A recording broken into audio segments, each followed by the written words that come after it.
बाप कहते हैं इस यज्ञ के बाद आधा कल्प तक कोई यज्ञ आदि होता ही नहीं।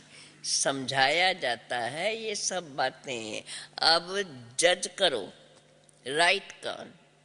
छोटे छोटे यज्ञ तो सब हद के हैं, ये तो है बेहद का यज्ञ। इस यज्ञ में सारी आहुति पड़ेंगी।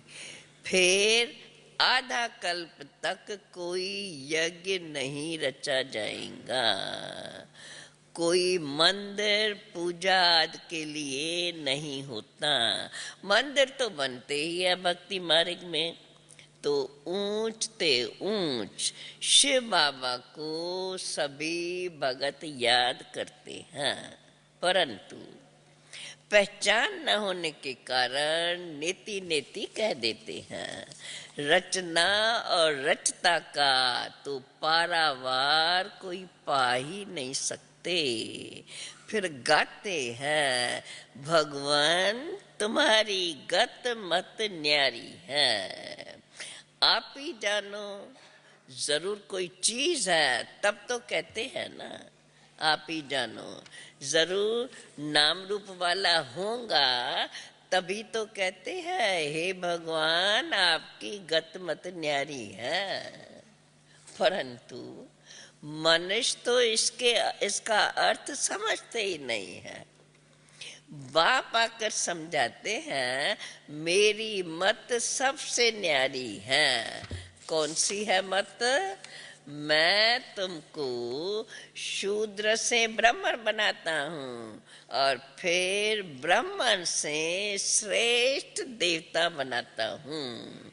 मैं हूँ जीवन मुक्ति दाता, मैं सर्व का लिबरेटर हूँ। कलयुग पूरा हो फिर सतयुग होता है। सतयुग में दुख की कोई बात नहीं होती। तो अब बाप दुख से लिबरेट करते हैं, बाकी तो सब शांति धाम में चले जाएंगे। कलयुग के अंत में ही आकर बाप लिबरेट करते हैं, आकर के नरक को स्वर्ग बनाते हैं। अभी तो देखो यहाँ तो बहुत अपार दुख है, इनको स्वर्ग नहीं कह सकते हैं। पुरानी दुनिया को नई दुनिया थोड़े ही कहेंगे। नई दुनिया में तो किसका राज? नई दुनिया में तो श्री लक्ष्मी श्री नारायण का राज था। पुरानी दुनिया में देखो क्या लगा पड़ा है, अनेक राज। अब फिर से ये नई दुनिया बनती है। ऊंच ते ऊंच है शिव बाबा, वही आकर के पुरानी दुनिया को नई दुनिया बनाते हैं। सूक्ष्म वतनवासी ब्रह्मा विष्णु शंकर को तो देवता कहते हैं।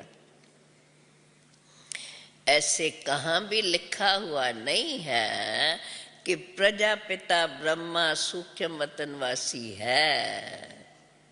सूक्ष्म वतन में थोड़ी प्रजा होती है। प्रजापिता ब्रह्मा तो जरूर यहाँ ही सृष्टि पर ही तो चाहिए। तो ऊंच ते ऊंच है शिव बाबा पहला नंबर। फिर सेकंड नंबर में है ये प्रजापिता ब्रह्मा। शिव बाबा इन ब्रह्मा के द्वारा बैठ कर के सर्विस कराते हैं, ब्राह्मणों को देवता बनाते हैं। ये तो है ही पापात्माओं की दुनिया।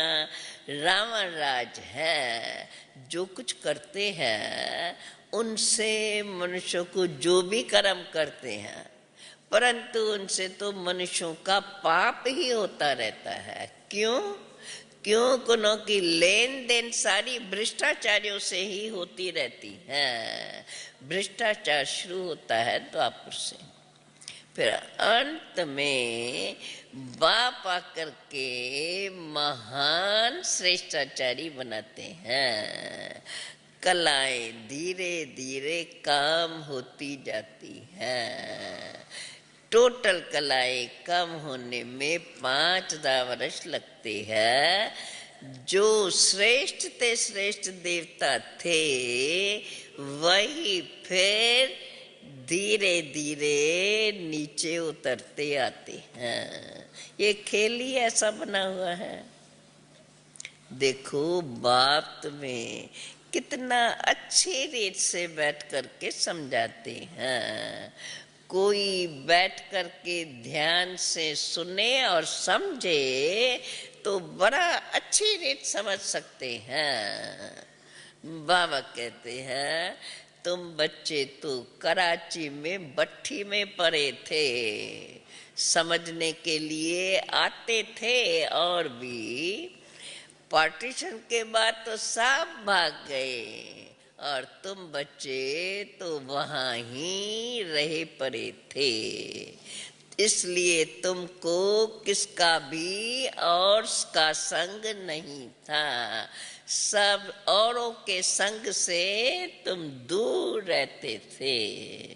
फिर भी नंबरवार पुरुषार्थ अनुसार ही हर एक ने अपना पुरुषार्थ किया। सब तो एक जैसा पुरुषार्थ कर भी नहीं सकते। स्कूल में भी सब एक जैसे थोड़े कोई नंबर लेते हैं। कोई भी एक जैसा, दो भी एक जैसा नंबर नहीं लेते हैं।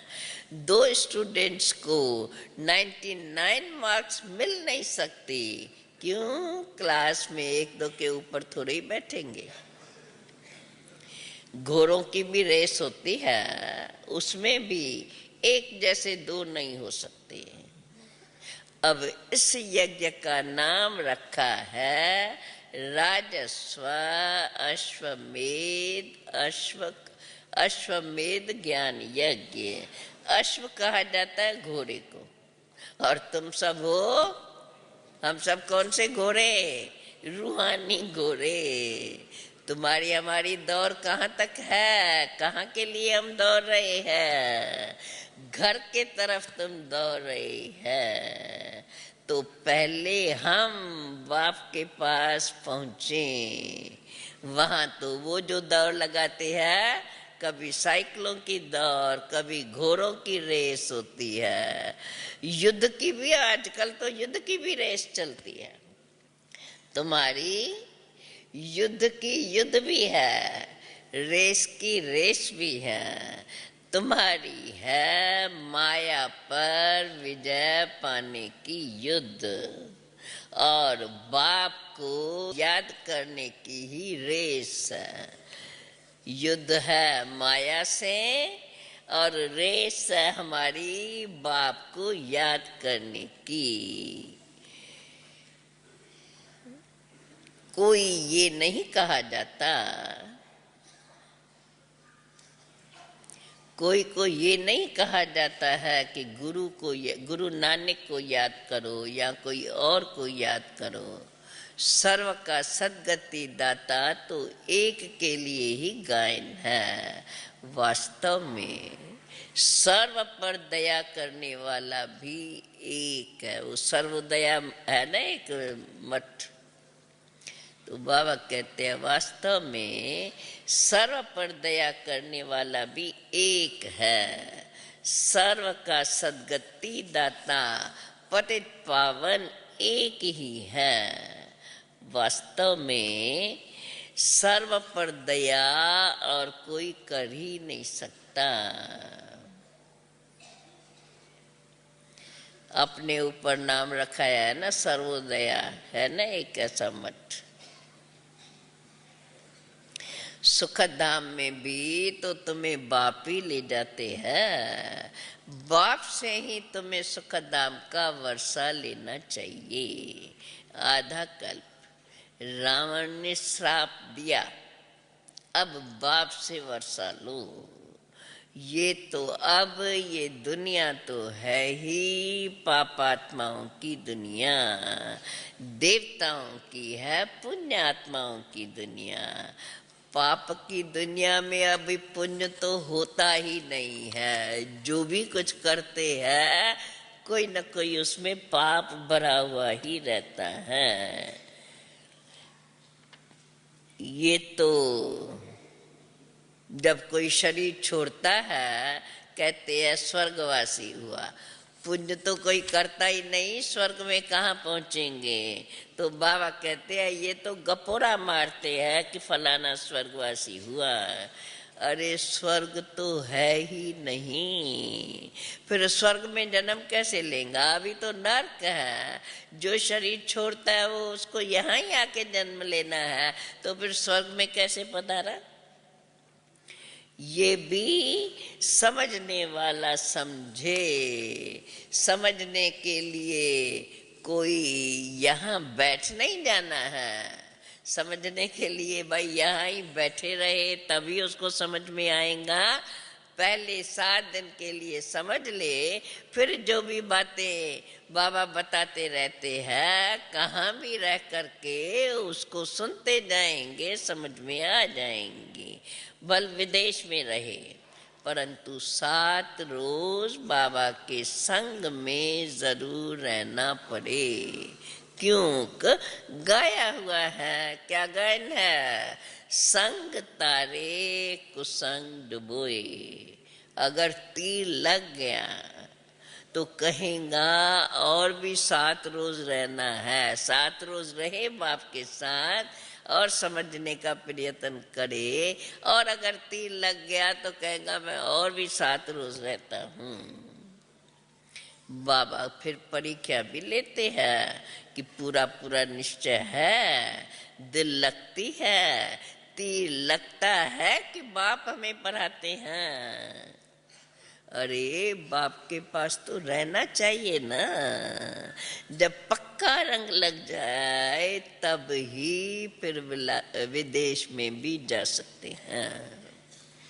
अभी तो पवित्र बनेंगे तब ही 21 जन्मों की राजाई मिलेंगी। कम बात है क्या,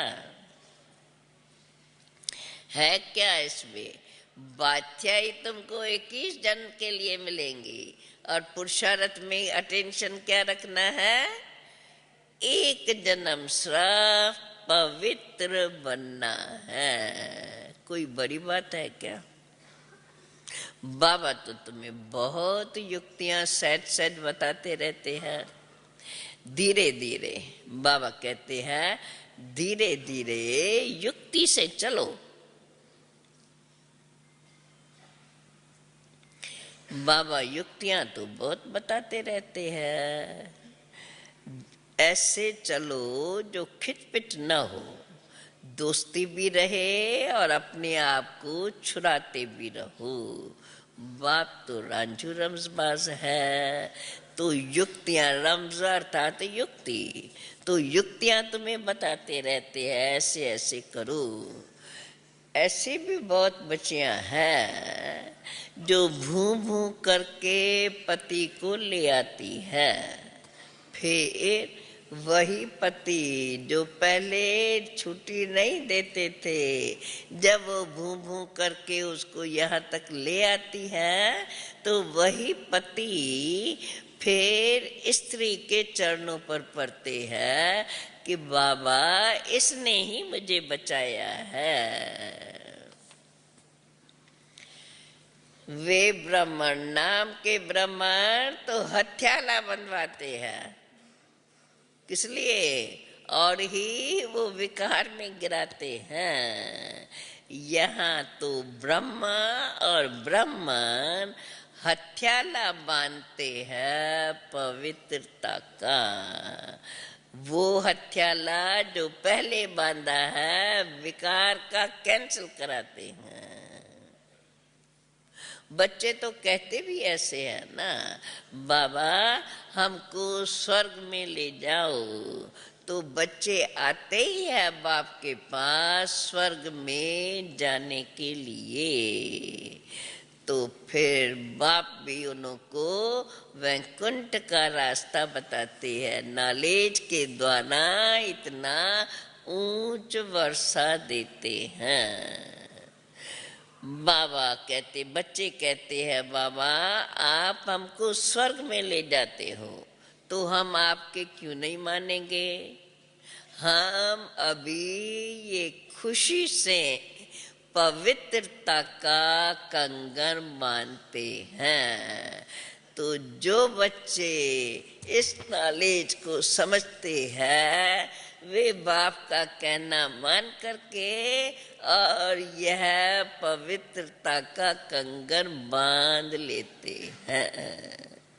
अच्छा अच्छा, मीठे मीठे सिकिल दे बच्चों प्रेत मात पिता बाप दादा का याद प्यार और गुड मॉर्निंग रूहानी बाप की रूहानी बच्चों को नमस्ते। रूहानी बच्चों की रूहानी बाप को नमस्ते। अभी फिर से सुनते हैं मुरली का धारणा युक्त सार।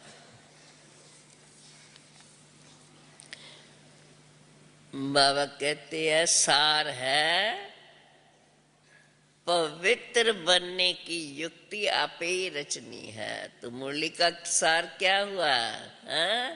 हमें ये नॉलेज, हमें बाप से पढ़ाई पढ़ करके बाप से इतना ऊंचा वर्षा लेना है, उसके लिए हमें पवित्र जरूर रहना है।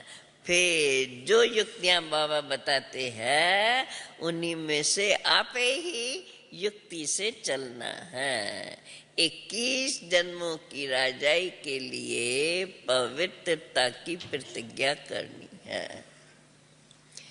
दूसरी पॉइंट, श्रेष्ठ से श्रेष्ठ बनने के लिए श्रेष्ठाचार्यों से लेन देन करनी है। बाप के संग में रहकर बड़ा निर्भय बनना है। आज का वरदान, साधनों को अपना सहारा बनाने के बजाय निमित्त मात्र कार्य में लगाने वाले सदा साखी दृष्टा भव। साधनों को अपना सहारा बनाने के बजाय निमित्त मात्र, साधन को हम ऐसे समझें निमित्त मात्र कार्य के लिए आवश्यकता है, लेकिन इसके सिवाय हम चल नहीं सकते। ऐसे बाबा कहते हैं कि ऐसे साधनों को अपना सहारा नहीं बना लो। साधनों को सहारा बनाने के बजाय निमित्त मात्र कार्य में लगाने वाले सदा साखी दृष्टा भव। बाबा कहते हैं कई बच्चे चलते चलते बीज को छोड़ टाल टालियों में आकर्षित हो जाते हैं। कोई आत्मा को आधार बना लेते हैं, कोई साधनों को अपना आधार बना लेते हैं। क्योंकि बीज रूप का तो कोई रंग रूप शोभनीक नजर नहीं आता है और टाल टालियों का रूप रंग बड़ा शोभनीक बना होता है। तो माया बुद्धि को ऐसा परिवर्तन कर देती है जो झूठा सहारा ही अपने को अनुभव होता है। इसलिए अब साकार रूप में बाप के साथ का और साखी दृष्टा स्थिति के अनुभव को अपने में बढ़ाओ। साधनों को सहारा नहीं बनाओ, उन्हों को निमित्त मात्र कार्य में लगाओ। सहारा तो आपका एक बाप ही है। आज का स्लोगन,